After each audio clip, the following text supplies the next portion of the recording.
নেতা সহকর্মী আসসালামু আলাইকুম। মিহিরান লার্নিং একাডেমির পক্ষ থেকে সবাইকে জানাচ্ছি স্বাগতম। নতুন শিক্ষাক্রম বাস্তবায়ন বোর্ড, যে জাতীয় শিক্ষাক্রম ও পাঠ্যপুস্তক বোর্ড অর্থাৎ এনসিটিবি 2027 সাল থেকে আবার যুগোপযোগী পরিমার্জিত কার্যক্রম নিয়ে শুরু করেছে।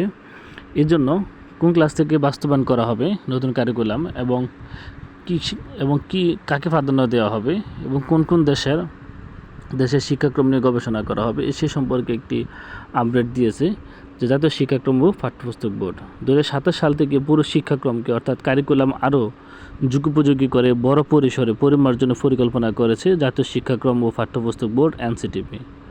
এই লোকে 15টি দেশের শিক্ষাক্রম নিয়ে গবেষণা শুরু করেছে সংস্থাটি, অর্থাৎ জাতীয় শিক্ষাক্রম আরও বড় পরিসরে পরিমার্জন করার জন্য বিশ্বের 15টি দেশের শিক্ষাক্রম নিয়ে গবেষণা শুরু করেছে।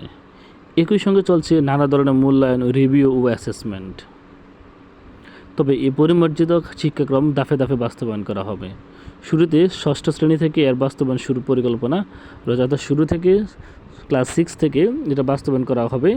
এই পরিমার্জনে পরীক্ষা পদ্ধতি বহাল রেখে শিক্ষার্থী ও অভিভাবকদের চাওয়াকে প্রাধান্য দেওয়া হবে, অর্থাৎ এই পরিমার্জনে পরীক্ষা পদ্ধতি অবশ্যই থাকবে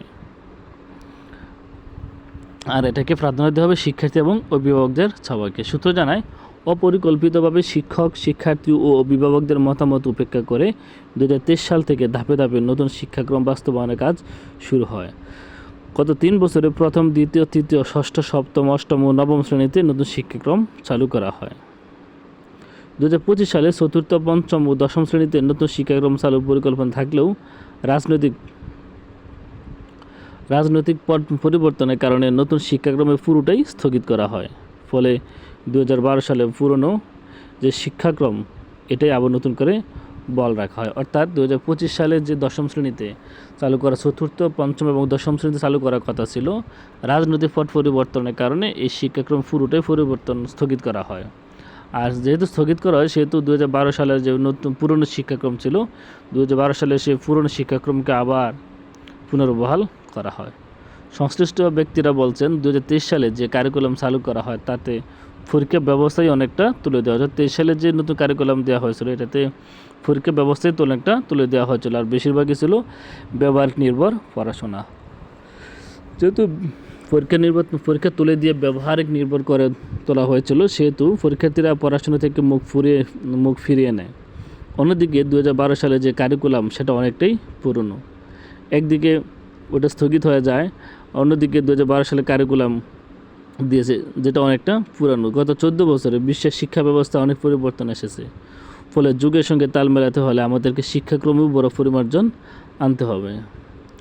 সূত্র জানায়, ছাত্র জনতার অভ্যুত্থানে সরকার পরিবর্তনের পর গত বছরের আগস্টে নতুন শিক্ষাক্রম থেকে বের হয়ে আসে শিক্ষা মন্ত্রণালয়। ফলে এবছর শিক্ষার্থীরা যে বই পড়ছে তাতে বড় কোনো পরিমার্জনের সুযোগ ছিল না।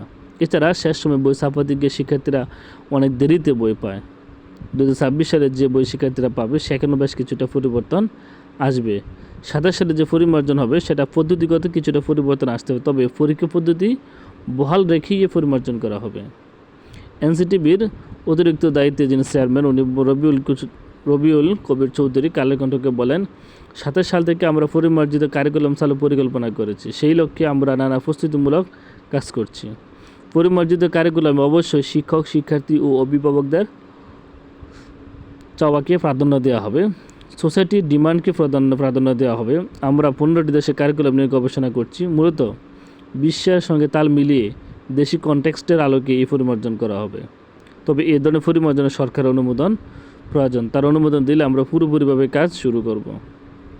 আর 2026 সালে বই ছাপা আগেভাগেই এবছর শিক্ষার্থীদের হাতে বই তুলে দিতে মার্চ পর্যন্ত সময় লেগেছে, তাই 26 সালের বই ছাপার প্রক্রিয়া আগেভাগেই শুরু হয়েছে। এর অংশ হিসেবে এরই মধ্যে বই ছাপা দরপত্র আহ্বান শুরু হয়েছে। নতুন জুন মাসের মধ্যে সব শ্রেণীর বইয়ের দরপত্র কার্যক্রম শেষ করে ছাপার কাজ শুরু করার লক্ষ্যমাত্রা নির্ধারণ করা হয়েছে। ধন্যবাদ সবাইকে, আসসালামু আলাইকুম। এখনও চ্যানেলটি যারা সাবস্ক্রাইব করেনি সাবস্ক্রাইব করবেন এবং বেল আইকন বাটনে ক্লিক করবেন। আসসালামু আলাইকুম।